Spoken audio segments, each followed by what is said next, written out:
பாத்தீங்கன்னா இன்வெஸ்ட்மெண்ட்ஸ் பத்தி நிறைய தெரிஞ்சிட்டு இருக்கோம். அதுவும் பிகினர் லெவல்ல இருக்கிறவங்களுக்கு என்னென்ன மாதிரியான இன்வெஸ்ட்மெண்ட்ஸ்லாம் பண்ணாங்கன்னா உங்களுக்கு ஃப்ரூட்ஃபுல்லான ரிசல்ட்ஸ் அண்ட் ரிட்டர்ன்ஸ் கிடைக்கும் அப்படிங்கறத பத்தியும் பேசிட்டு இருக்கோம். அந்த வகையில இன்னைக்கு நம்ம நிகழ்ச்சியில financial expert and mutual fund distributor Thiru Chockalingam அவர்கள் வந்திருக்காங்க. அவங்க கிட்ட நிறைய விஷயங்கள் கேட்டு தெரிஞ்சுக்கலாம். வணக்கம் சார். வணக்கம். வணக்கம் சார். இந்த ஃபிக்ஸட் இன்கம் இன்வெஸ்ட்மெண்ட் அப்படின்னு வரும்போது ஒரு தனிப்பட்ட நபர் எத்தனை சதவீதம் வரைக்கும் இந்த எஃப்டி பாண்ட்ஸ்லாம் சேர்த்து வைக்கலாம்? ஃபிக்ஸட் இன்கம் அப்படின்னு நம்ம சொல்லல, தமிழில் புரிகிற மாதிரி சொல்லணும்னா நிரந்தர வருமானம் தரக்கூடிய திட்டங்கள். ஜென்ரலாக எனக்கு கேரண்டீடாக கிடைச்சிரும், வருமா வராதான்னா யோசிக்க வேண்டாம் அப்படிங்கிற மாதிரி இருக்குது. ஸோ இப்போ இதில் ஒரு சாதாரண முதலீட்டாளர் நான் எவ்வளோ வச்சுக்கணும் அப்படின்னு பார்த்தீங்கன்னா இது வெவ்வேறு விதத்தில் நம்ம கால்குலேஷன் பண்ணிக்கலாம். ஒரு எக்ஸாம்பிளுக்கு சில பேருக்கு எனக்கு அடுத்த ஒரு 3 வருஷத்துக்கு தேவைப்படக்கூடிய பணத்தை நிரந்தர வருமானம் தரக்கூடிய திட்டங்களில் ஃபிக்ஸ்டு இன்கம் திட்டங்களில் வச்சுக்கிறேன். ஃபிக்ஸ்டு இன்கம்ங்கிறது பாண்ட்ஸாக இருக்கலாம்,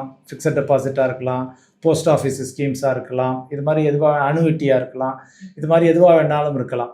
இன்னும் சில பேருக்கு பார்த்தீங்கன்னா இப்போ கொஞ்சம் ரொம்ப சீனியர் சிட்டிசன்ஸ் இருப்பாங்க. இப்போ அவங்களுக்கு மழை பெஞ்சாலும் சரி வெயில் அடித்தாலும் சரி அவங்களுக்கு அந்த மாதம் ஆகக்கூடிய செலவு கட்டாயம் அவங்களுக்கு தேவை. அது இல்லாமல் கிச்சன் ரன் ஆகாது. அப்படிங்கிறதுல அந்த குறிப்பிட்ட தொகை அவங்களுக்கு பாதுகாப்பாக இருந்து வரணும். ஸோ அப்படின்னா ஒரு எக்ஸாம்பிளுக்கு எனக்கு மாதம் ஒரு 15,000 தேவை, 20,000 தேவைன்னா அந்த 20,000 அவங்க இந்த ஃபிக்ஸ்டு இன்கம்ல போட்டு தான் எடுக்க முடியும். பாண்ட்ஸ்லையோ ஃபிக்ஸட் டெபாசிட்லையோ போஸ்ட் ஆஃபீஸ் ஸ்கீம்லையோ போட்டு தான் அவங்க எடுக்க முடியும். இப்போ அது இப்போ அந்த 15,000 20,000க்கு தேவையான அளவு அவங்க ஒரு 20 லட்சம் 25 லட்சமா 30 லட்சம் கிட்டத்தட்ட அவங்க போட்டு வச்சுக்கிற மாதிரி இருக்கும். 30 லட்சம் போட்டால் தான் மாதம் ஒரு 20,000 ரூபா அப்ராக்சிமேட்டாக அவங்களுக்கு கிடைக்கும். ஸோ அப்போ அந்த 30 லட்சத்தை அவங்க அதில் ஃபுல்லாக போட்டாகணும். அவங்கள்ட்ட இருக்கதே 30 லட்சம் தானே, 30 லட்சத்தையும் அதில் தான் போடணும். இப்போ அதை விட கூட இருந்துச்சுன்னா ஓகே, இதில் 30 லட்சம் போட்டு இன்னொரு 20 லட்சத்தில் மியூச்சுவல் ஃபண்டில் போடுறேன், வேறு எதுலையாவது போடுறோம்னு யோசிக்கலாம். ஸோ இன்னும் யங்ஸ்டர்ஸ் இப்போ நிறைய பேர் ஏர்ன் பண்ணிக்கிட்டு இருப்பாங்க. ஏன்னா இந்தியாவில் பார்த்தீங்கன்னா இளைஞர்கள் அதிகம். ஸோ இளைஞர்கள் அதிகம் அவங்க ஏர்ன் பண்ணிக்கிட்டே இருக்காங்க. அப்படிங்கையில் அவங்களுக்கு இப்போ அன்றாட செலவுகளுக்கு சம்பாத்தியம் வந்துடுது, சம்பளம் வந்துடுது, அல்லது பிஸ்னஸ் இன்கம் வந்துடுது, விச்சவர். ஸோ இப்போ அவங்க சேவ் பண்ணுறதெல்லாம் ஃபியூச்சருக்கு தான். அவங்க போய் இந்த நிரந்தர வருமானம் தரக்கூடிய திட்டங்கள்லாம் அவங்க முதலீடு செய்யணுங்கிற அவசியம் கிடையாது. ஏன்னா அதில் செஞ்சாங்கன்னா அதில் வரக்கூடிய வட்டிக்கு அவங்க வருஷம் டேக்ஸ் கட்டுற மாதிரி இருக்கும். அதற்கு பதிலாக அவங்க ஒரு மியூச்சுவல் ஃபண்ட்லையோ வேறு முதலீடுகள்லையோ ஈக்விட்டி சார்ந்த திட்டங்கள்லையோ போட்டாங்கன்னா அவங்க எப்போ எடுக்கிறாங்களோ அப்போ தான் வரி கட்டணும். இப்போ அவங்க வரி கட்ட வேண்டாம். அதே சமயத்தில் அவங்களுக்கு இப்போ அடுத்த ஒரு வருஷம் ஸ்கூல் ஃபீ கட்டுற மாதிரி இருக்கும், இன்சூரன்ஸ் ஃபீ கட்டுற மாதிரி இருக்கும். அதுக்கெல்லாம் இந்த ஃபிக்ஸ்டு இன்கமோ அல்லது ஃபிக்ஸ்டு இன்கம்லேயே ஒரு போர்ஷன் டெட் மியூச்சுவல் ஃபண்ட் இருக்குது. டெட் மியூச்சுவல் ஃபண்டுகள்லையோ அவங்க போட்டு வச்சுட்டு வேணுங்கையிலாம் எடுத்துக்கலாம். அதுக்கு தான் நம்ம சொல்கிறோம் அடுத்த 3 வருடத்திற்கு தேவையான பணம் அல்லது எமர்ஜென்சிக்காக வச்சுருக்கக்கூடிய பணம் அதையெல்லாம் இந்த ஃபிக்ஸட் இன்கமில் நம்ம எஃப்டியில் அல்ல டெட் மியூச்சுவல் ஃபண்டுகளில் அதுங்கெல்லாம் அவங்க பார்க் பண்ணி வச்சுக்கலாம். ஸோ இது மாதிரி இது ஒவ்வொருத்தருடைய கரண்ட் ஸ்டேட்டஸை பொறுத்து நம்ம அவங்களுக்கு எத்தனை சதவீதம் தேவை அப்படிங்கிறத நம்ம டிசைட் பண்ணணும். சார், இந்த ஹை இன்ட்ரெஸ்ட் ரேட் பாண்ட்லலாம் நம்ம இன்வெஸ்ட் பண்ணுறோம் அப்படின்னும் போது அதோட ரிட்டர்ன்ஸ் எப்படி இருக்கும், அதை பற்றி சொல்லுங்கள். ரிட்டர்ன்ஸை விட ஃபஸ்ட்டு நம்ம அதாவது இந்த நிரந்தர வருமானம் தரக்கூடிய திட்டங்களில் போகையில், ஃபிக்ஸ்டு இன்கம் திட்டங்களில் போகையில் பாதுகாப்பு எவ்வளோ முக்கியம் அப்படிங்கிறத பார்க்கணும். ஃபஸ்ட்டு பாதுகாப்பு, சேஃப்டி, செக்யூரிட்டி போட்டது எனக்கு கட்டாயம் கிடைச்சிருமான்னு. செகண்டரியாக தான் அவங்க எனக்கு எவ்வளோ இன்ட்ரெஸ்ட் வரும், ஹை இன்ட்ரெஸ்ட் வருமாங்கிறத பார்க்கணும். But unfortunately most of the மக்கள் என்ன பண்ணுறாங்கன்னா ஃபர்ஸ்ட் எனக்கு இதில் இன்ட்ரெஸ்ட் 11% தர்றாங்களா, 12% தர்றாங்களா, நான் இதில் போடுறேன், அல்ல 15,000 தரேன்னு சொல்கிறாங்களா, நான் அதில் போடுறேன். ஒரு உதாரணத்துக்கு நீங்கள் எடுத்துக்கிட்டீங்கன்னா ஒரு 15%க்கு ஒரு நிறுவனம் கடன் வாங்குச்சுன்னா அவங்க அதுலேருந்து என்ன லாபம் சம்பாதிக்க முடியும்? பெருசாக லாபம் சம்பாதிக்க முடியாது. ஸோ அதனால் எந்த நல்ல நிறுவனங்களும் பணத்தை உறுதியாக திருப்பி தரக்கூடிய நிறுவனங்கள் எதுவுமே 12%, 15%, 20% இன்ட்ரெஸ்ட்லாம் கொடுக்க மாட்டாங்க. ஸோ இன்ட்ரெஸ்ட் அதிகம் அப்படின்னாவே ஏமாத்து வேலை அப்படின்னு புரிஞ்சுக்கங்க. இன்டைரக்டாக ஒரு அளவு இன்ட்ரெஸ்ட் ஓகே, பேங்க்ல 7% தர்றாங்க, கவர்மெண்ட்ல 8% தர்றாங்க, இங்கே எனக்கு 9% கிடைக்குதுன்னா ஓகே. அதே சமயத்தில் எனக்கு 12, 15 கிடைக்குது அப்படின்னா ஏமாறுறதுக்கான சாத்தியக்கூறுகள் அதிகம் அப்படிங்கிறத தான் நம்ம சொல்ல வர்றோம். ஸோ இப்போ உதாரணத்துக்கு பார்த்தீங்கன்னா இப்போ பேங்க்ஸ் எல்லாம் இப்போ சமீபத்தில் இன்ட்ரெஸ்ட் ரேட்லாம் குறைச்சிட்டாங்க. அவங்களுடைய ஃபிக்ஸட் டெபாசிட்டுக்கு, ஏன்னா ரிசர்வ் பேங்க் ஆஃப் இந்தியா ரேட்டை குறைச்சாங்க, இவங்களும் ஆட்டோமேட்டிக்காக குறைச்சிட்டாங்க. இப்போ பல முன்னணி வங்கிகள் 6%, 7% அந்த ரேஞ்சுக்கு வந்துட்டாங்க. சில வங்கிகள் ஸ்மால் ஃபைனான்ஸ் பேங்க்னு சொல்லுவோம், அவங்க கொஞ்சம் இன்ட்ரெஸ்ட் ரேட் கூட கொடுக்குறாங்க, ஒரு 8, 8.5 அந்த ரேஞ்சில் கொடுக்குறாங்க. சீனியர் சிட்டிசனுக்கு 8.25, 9 அது மாதிரி கொடுக்கலாம். ஸோ இதுதான் இன்னைக்கு ரேஞ்சு ஜென்ரலாக. கவர்மெண்ட் வந்து நம்ம இண்டிவிஜுவல்ஸுக்குன்னு பாண்டுகள் வெளியிடுறாங்க. ஆர்பிஐ பாண்டுன்னு கொலோக்கியலா சொல்லுவோம். அதெல்லாம் எவ்வளவு வேணாலும் முதலீடு செய்யலாம். அதெல்லாம் 8.05% கிடைக்குது. 6 மாசத்துக்கு ஒரு தடவை அதுல வட்டி கிடைக்கும். பக்கா கேரண்டி. ஏன்னா கவர்மெண்ட்டுக்கு நம்ம கடன் கொடுக்குறோம். ஸோ கவர்மெண்ட் பணம் இல்லைனாலும் அவங்க அச்சடிச்சு கொடுத்துட முடியும், மக்களுக்கு நோட் அச்சடிச்சு கொடுத்துட முடியும். ஸோ அந்த கேரண்டி தான் மெயின் கேரண்டி. கவர்மெண்ட்டுக்கு நம்ம லோன் கொடுக்கையில அல்லது கவர்மெண்ட் பாண்டை வாங்குறோம்னு வச்சுங்க, அல்லது நம்ம லோன் கொடுக்குறோம்னு சொல்லலாம், எப்படி வேணாலும் சொல்லலாம். அது பண்ணலாம். அந்த உறுதியான அந்த கேரண்டி நமக்கு இருக்குது. கவர்மெண்ட் எப்படி திருப்பி தந்துடும்னா, இப்போ போஸ்ட் ஆஃபீஸ் யாருடையது? கவர்மெண்ட் ஆஃப் இந்தியாவுடையது. ஸோ போஸ்ட் ஆஃபீஸில் சீனியர் சிட்டிசன்ஸுக்கு வந்து 8.2% இன்ட்ரெஸ்ட் கொடுக்குறாங்க. எவ்ரி குவார்ட்டர் கொடுத்துட்றாங்க. ஸோ 8.2% எவ்ரி குவார்ட்டர் கொடுக்கையில் அதுவும் கவர்மெண்ட் ஆஃப் இந்தியாவுடையது. அதனால தாராளமாக கண்ணை மூடிட்டு பணம் வந்துடும். அங்கேயுமே போஸ்ட் ஆஃபீஸ்லையுமே இந்த தாராளமாக நம்பி மக்கள் போடலாம். நெக்ஸ்ட் அடுத்த லெவல் வந்து நம்ம வரையில தான் பேங்க்குக்கெல்லாம் வர்றோம். இப்போ பேங்க்கெல்லாம் வரையில இந்த ஆர்பிஐ பாண்டு மாதிரி gilt government of India direct நேரடி பாண்டுகள் மாதிரி போஸ்ட் ஆஃபீஸ் மாதிரி அந்த அளவுக்கு உறுதி சொல்ல முடியாது. ஏன்னா இதுல பிரைவேட் செக்டார் பேங்க் இருக்கு, பப்ளிக் செக்டார் பேங்க் இருக்கு. பப்ளிக் செக்டார்லயும் பாதி வெளியில வச்சிருக்காங்க. அவங்களுக்குலாம் ரூல்ஸ் தனி. ஸோ இப்போ அந்த ரூல்ஸ் படி என்ன, பேங்க் திவாலானா போட்ட டெபாசிட்டருக்கு 5 லட்ச ரூபா உறுதியாக கிடைச்சிடும். அவர் எவ்வளவு போட்டிருந்தாலும் ஒரு நபருக்கு 5 லட்ச ரூபா உறுதியாக கிடைச்சிடும். அப்படிங்கையில் வந்து ரொம்ப அதீதமான செக்யூரிட்டி கேரண்டியை விரும்புகிறவங்க போஸ்ட் ஆஃபீஸு, ஏன்னா சீனியர் சிட்டிசன் சேவிங் ஸ்கீமு அல்லது reserve bank of India RBI பாண்டுன்னு சொல்கிறேன் இல்லையா, அதுவும் எகைன் சென்ட்ரல் கவர்மெண்ட். ஸோ அது மாதிரி திட்டங்களில் போய்க்கிறது நல்லது. இல்லை கொஞ்சம் ரிஸ்க் எடுக்க முடியும் என்னையால் அப்படின்னாங்கன்னா அப்புறம் பேங்க்கு வரலாம். லிக்விடிட்டி, எனக்கு அவசர தேவைக்கு நான் உடனே போய் எடுத்துக்கிற மாதிரி இருக்கணும். வீட்டுக்கு பக்கத்தில் பிரான்ச் இருக்குது. அதெல்லாம் வந்து நம்ம வந்து பேங்கை தான் கன்சிடர் பண்ணணும். பேங்க்கும் அதுக்காக இந்தியாவில் வந்து ரிசர்வ் பேங்க் வந்து எந்த பேங்கையும் திவாலாக விடுறது இல்லை. திவாலா அப்படி ஏதாவது அசம்பாவிதம் நடந்தா கூட ரீட்டைல் டெபாசிட்டர்ஸுக்கு வந்து பணம் உறுதியாக கிடைக்கிற மாதிரி வழி பண்ணிடுறாங்க. இன்னொரு பேங்கோட இணைச்சு அது மாதிரிலாம் வழி பண்ணிடுறாங்க. சார், இப்போ நீங்கள் சொல்லும் போதே ஒரு விஷயம், அதாவது பெரிய பேங்க்ஸ் வந்து எஃப்டிக்கு வந்து ஒரு 6.5லேருந்து 7% இன்ட்ரெஸ்ட் கொடுக்குறாங்க. அதே மாதிரி ஸ்மால் ஃபினான்ஸ் பேங்க்லாம் வந்து ஒரு 8 to 9% இன்ட்ரெஸ்ட் கொடுக்குறாங்கன்னு சொல்லியிருந்தீங்க. ஸோ இப்போ நம்ம பேங்க்ஸ்ன்னு பார்க்கும்போது பெரிய பெரிய பேங்க் தான் வந்து மக்கள் ஃபோக்கஸ் பண்ணுவாங்க. இப்போ ஸ்மால் ஃபினான்ஸ் பேங்க்கில் எப்படி வந்து 8 to 9% கொடுக்குறாங்க? ஏன்னா பெரிய பேங்க்ஸே வந்து 6.5 போது ஸ்மால் ஃபினான்ஸ் பேங்க்ஸ்க்கு வந்து எப்படி பாசிபிளாக இருக்குது? எப்படி சாத்தியப்படுது? இல்லை, என்னன்னா இப்போ நான் வந்து நாட்டிலே பெரிய ஆள்னு வச்சுங்க.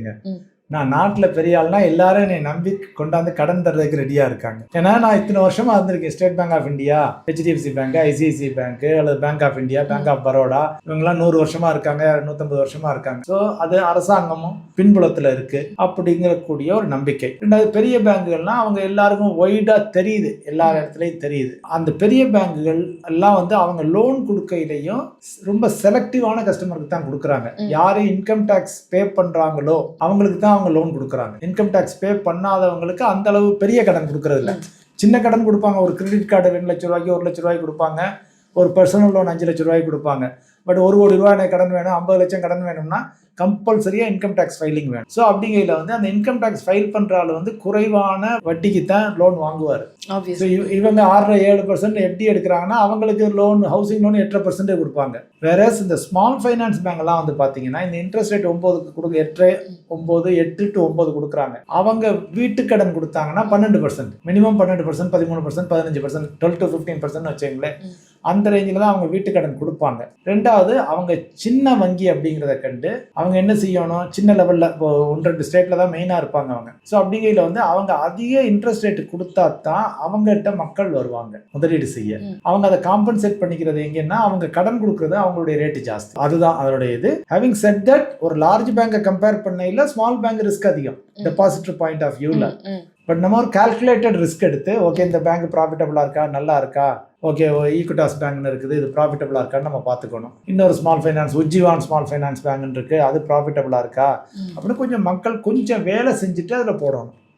ஒரு பெரிய வங்கியில் போய் நான் ஸ்டேட் பேங்க்ல டெபாசிட் போடுறவங்கள கண்ணை மூடிட்டு போய் போடலாம். கவர்மெண்ட் ஓன் பண்ணது 50-60%, கவர்மெண்ட் ஓன் பண்ணது 60-70%, whatever government majority share holder. So எதுவும் ஆச்சுன்னா எனக்கு தந்துருவாங்க. இன்ட்ரெஸ்ட் ரேட் குறைஞ்சாலும் பரவாயில்ல, நான் கண்ணை மூடிட்டு போடணும்னா அங்கே எனக்கு கொஞ்சம் இன்ட்ரெஸ்ட் ரேட்லாம் கொஞ்சம் கூட வேணும்னா கொஞ்சம் ஹோம் ஒர்க் பண்ணிட்டு இது இல்லை. ஓகே, எல்லாத்துக்கும் கிரவுண்ட் ஒர்க் வேணும். ஓகே சார், இப்போ வந்து நம்ம பாண்ட்ஸ் பற்றியும் பேசியிருந்தோம். நீங்கள் கவர்மெண்ட் பாண்ட்ஸ் வந்து எந்த அளவு சேஃப் அப்படின்றத சொன்னீங்க. இப்போ கார்பரேட் பாண்ட்ஸ் பற்றி சொல்லுங்கள் சார். அதில் இருக்கக்கூடிய ப்ரோஸ் அண்ட் கான்ஸ் அதை பற்றி பத்தி சொல்லுங்க. கார்ப்பரேட் பாண்ட்ஸ்ன்னு வந்து பாத்தீங்கன்னா நிறுவனங்கள், தனியார் நிறுவனங்கள், பப்ளிக் செக்டார் நிறுவனம், பொதுத்துறை நிறுவனங்களும் வெளியிடுறாங்க, பாண்டுகள் வெளியிடுறாங்க.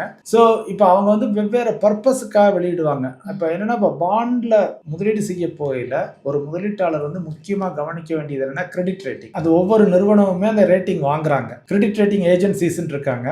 அவங்க ஏஜென்சிஸ்ட்ட அவங்க போய் சைன் அப் பண்ணி இவங்களுடைய ஃபைனான்ஷியல்ஸ் எல்லாம் பார்த்து அவங்க வந்து ஒரு எக்ஸாம்பிளுக்கு சொல்றேன் AAA அப்படின்னு கொடுப்பாங்க. AAAன்னு ரேட்டிங் கொடுத்தாங்கன்னா ஹையஸ்ட் சேஃப்டி. அதுக்காக அந்த நிறுவனம் கவுராதுன்னு இல்லை, அது போன்ற நிறுவனங்கள் கவுந்து போறதுக்கு ப்ராபபிலிட்டி வந்து ரொம்ப ரொம்ப ரொம்ப லோ. ஒரு 100 நிறுவனம் இருந்துச்சுன்னா அதுல ஒரு நிறுவனம் வேணா காணாம போகலாம், 99 நிறுவனம் நல்லா இருக்கும். ஸோ அப்போ அந்த AAA ரேட்டிங்கிறது ஹையஸ்ட். அதுக்கப்புறம் AA இருக்கு, சிங்கிள் A இருக்கு, BBB, BB, சிங்கிள் B, அது மாதிரிலாம் அதுக்குள்ள மைனஸ் பிளஸ் எல்லாம் இருக்குது. ஸோ இப்போ ரொம்ப அதிகமான பாதுகாப்பு தேடுறவங்க ஒரு AA வரைக்கும் போகலாம், AAA போகலாம். அடுத்தாப்புல AA கொஞ்சம் இன்ட்ரெஸ்ட் ரேட் அதிகமா இருக்கும், அது வரைக்கும் அவங்க போகலாம். போய் சாதாரண மக்கள் முதலீடு செய்யல. ஸோ பேர் மினிமம் இதை பார்த்துக்கணும். இது கொஞ்சம் ரிஸ்கை கொஞ்சம் குறைக்கும் கம்பேரிட்டிவ்லி. அதுக்கு ரேட்டிங் குறைய BBB, BB அந்த ரேட்டிங் உள்ள நிறுவனங்கள்லாம் 10, 11%, 12%லாம் கொடுப்பாங்க. ஸோ இப்போ அங்கே போய் போட்டுட்டு இப்போ இதில் என்ன மக்கள் புரிஞ்சுக்கணும்னா, இந்த நம்ம ஃபிக்ஸ்டு இன்கம்ல பாண்ட்ஸ்ல எல்லாம் வந்து 0 அல்லது 1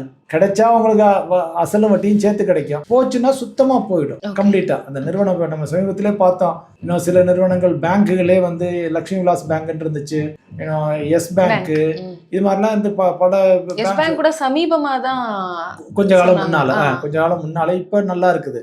எஸ் பேங்க் இப்ப பிரச்சனை இல்லை. பட் அதுல டெபாசிட் போட்டவங்களுக்கு ரிசர்வ் பேங்க் வந்து சரி பண்ணி எல்லாம் பண்ணிடுச்சு. பட் அதுலயே வந்து பாண்ட்ஸ் இருந்துச்சு, டயர் 1 பாண்டு, டயர் 2 பாண்ட் எல்லாம் இருக்குது. ஸோ இப்போ அந்த அவங்க வந்து ஷேர் கேபிட்டலுக்கு பதிலாக பாண்டு வாங்குவாங்க ஒரு சில பாண்டுகள். ஸோ இப்போ அந்த பாண்டுகள் முதலீடு செஞ்சவங்கலாம் ஒன்றுமே கிடைக்கல, இது வரைக்கும் கிடைக்கல. கோர்ட்டில் கேஸ் போய்கிட்டு இருக்கு, பண்ணிக்கிட்டு இருக்கு. ரிசர்வ் பேங்க்கும் நாங்கள் ரெக்கமெண்ட் பண்ண முடியாதுன்னு சொல்லிட்டாங்க. ஏன்னா உங்களுக்கு நீங்கள் ஹை இன்ட்ரெஸ்ட் ரேட் வாங்கிக்கிறீங்க, ஹை ரிஸ்கில் போட்டீங்க, அப்போ நிறுவனம் கவலையில் உங்களுக்கும் முதலீடு திரும்ப வராதுன்னு. ஸோ அது மாதிரி டயர் 1 பாண்டா, டயர் 2 பாண்டா, செக்யூர்டு பாண்டா, அன்செக்யூர்டு பாண்டா, இதையெல்லாம் பார்த்து போடணும். இதெல்லாம் ஒரு சாதாரண மக்கள் வந்து அவங்களா போய் பார்த்து போடுறது சிரமம். ப்ராபபிளி ஒரு எக்ஸ்பர்ட்டையோ, ஒரு ஃபினான்ஷியல் அட்வைசர்ட்டையோ, ஒரு டிஸ்ட்ரிபியூட்டர்ட்டையோ அவங்க கலந்து ஆலோசிச்சு போட்டாங்கன்னா பெட்டர். ஆனா ஒண்ணு நம்ம ஷார்ட்டா சொல்லணும்னா ஹை இன்ட்ரெஸ்ட் ரேட் தர்றாங்கன்னு போய் மாட்டிக்காது. ஓகே, ஹை இன்ட்ரெஸ்ட் இருந்தா ஹை ரிஸ்க்கும் இருக்கும். சோ இது இருந்தா அதுவும் இருக்கும்.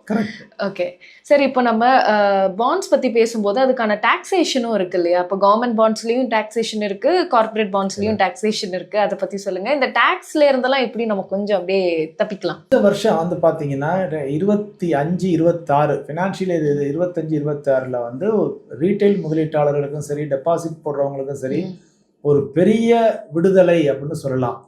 சாதாரண மக்களுக்கு ஸ்டில் பணம் வச்சிருக்கவங்க கட்டத்தாங்கன்னா அவங்க கட்டுறதுல தப்பும் இல்லை, டாக்ஸ் அப்பதான் நாடு வளரும். ஸோ இப்போ சாதாரண மக்கள் எல்லாம் என்னென்னு வந்து பார்த்தீங்கன்னா, அவங்க வந்து ஒரு 30 லட்சம் வச்சுருப்பாங்க, 50 லட்சம் வச்சுருப்பாங்க. யாரும் இப்போ ஒரு கவர்மெண்ட்லேருந்து ரிட்டையர் ஆகிறாரு அல்லது ப்ரைவேட் செக்டார்லேருந்து ரிட்டையர் ஆகிறாங்கன்னா இப்போலாம் ஒரு அசால்ட்டாக ஒரு 1 கோடி ரூபா வரைக்கும் வாங்குறாங்க. ஒரு நல்ல பதவியிலேருந்து வந்தாங்கன்னா ஒரு 1 கோடி ரூபா வாங்குறாங்க. ஸோ இப்போ இந்த 1 கோடி ரூபாயை அவங்க அப்படியே கொண்டு ஃபிக்ஸட் டெபாசிட்டில் போட்டால் கூட அவங்களுக்கு டேக்ஸ் வராது. அந்த ஏன்னா 12 லட்சம் ரூபா வரைக்கும் இந்த வருஷத்துலேருந்து டேக்ஸ் இல்லைன்னு ரிலாக்ஸேஷன் கொடுத்துருக்காங்க ஃபைனான்ஸ் மினிஸ்டர். ஸோ இப்போ நம்ம 1 கோடி ரூபா கொண்டே போட்டாங்கன்னா bond, senior citizen saving scheme, இது எல்லாத்துலேயும் சேர்த்து போடுறாங்கன்னு வச்சுங்களேன். Fixed deposit, high interest fixed எல்லாம் சேர்த்து போட்டாங்க கூட அவங்களுக்கு வந்து ஆவரேஜா வந்து வருஷத்துக்கு வந்து ஒரு 9 லட்சம், 8 to 9 லட்சம் வரும். ஸோ 8 to 9 லட்சம் வரையில அந்த 9 லட்சத்துக்கு அவங்க டாக்ஸ் கட்ட வேண்டாம். TDS எல்லாம் இருக்கும், பேங்க் பிடிச்சிக்குவாங்க, 10% பிடிப்பாங்க, அப்புறம் அவங்க போய் அதை கிளைம் பேக் பண்ணி வாங்கிட்டுலாம். ஸோ மொத்தத்தில் அவங்க டாக்ஸ் கட்ட வேண்டாம். ஸோ அப்படிங்கிறது வந்து சாதாரண மக்களுக்கு வந்து ஒரு பெரிய ரிலீஃப். முதல்ல வந்து ரொம்ப கிரன்ச் பண்ணிக்கிட்டே இருந்தாங்க, ஐயோ நான் போட்டால் 10% பிடிச்சிடறாங்க, திருப்பி வாங்க முடியல, எங்களுக்கு இப்போ நாங்கள் 2 லட்சம் தான் வரைக்கும் தான் டேக்ஸ் இல்லாமல் இருக்குது அப்படி இப்படின்னு. இப்போ ரூல்ஸ் எல்லாம் சேம், பட் ஆனால் பிடிச்சாலும் திருப்பி வாங்கிக்கலாம். ஸோ அதனால இனிமேல் வந்து நான் கன்சர்வேட்டிவாக இருக்கிறேன், எனக்கு ரிஸ்க் எடுத்து நான் முதலீடு செய்ய விரும்பலை, நான் ஃபிக்ஸட் டெபாசிட்லேயே வச்சுக்கிறேன், பாண்டுலேயே வச்சுக்கிறேன் அப்படிங்கிறவங்களுக்கு இது ஒரு வரப்பிரசாதம். இந்த 12 லட்சம் ரூபா வரைக்கும் எக்ஸம்ஷன் இருக்கிறது வந்து அவங்க இதுலேருந்து தப்பிச்சுக்கலாம், கம்ப்ளீட்டாக பே பண்ணாமல் தப்பிச்சுக்கலாம். முதல்ல என்ன பண்ணுவாங்க, ஒவ்வொரு இடத்துலையா கொண்டு போய் 10 இடத்துல போடுவாங்க, 2 பேர் நேம்ல 3 பேர் நேம்ல போடுவாங்க. நீ அந்த பிரச்சனை எல்லாம் இல்லை, அப்பா பேர் அம்மா பேர் எல்லாரையும் கூட்டியாந்து சேர்க்க வேண்டாம், அவங்க நேம்லேயே போட்டுக்கலாம். ஸோ டேக்ஸும் கிளைம் பேக் பண்ணிக்கலாம். ஸோ அதனால அந்த வகையில் வந்து இப்போ வசதி. இந்த வருஷங்கள் கொஞ்சம் இன்னும் இன்வெஸ்ட்மெண்ட் பேட்டர்ன் கூட மாற சான்ஸ் இருக்கு. ஏன்னா சில பேர் வந்து இப்போ ஒரு எக்ஸாம்பிளுக்கு வந்து இப்போ ஈக்விட்டி மியூச்சுவல் ஃபண்டு அது இல்லைன்னா டேக்ஸ் குறைச்சின்னு சொல்லி அங்கே வச்சிருக்காங்க. இப்போ அவங்க டேக்ஸ் வரம்பிற்குள் வராமல் இருந்தாங்கன்னா நம்ம இதில் கொஞ்சம் மாற்றிக்கலாமே, பாண்டில் கொஞ்சம் மாற்றிக்குவோம், ஃபிக்ஸட் டெபாசிட்டில் கொஞ்சம் மாற்றிக்குவோம் அப்படின்னு மாற்றிக்குவாங்க.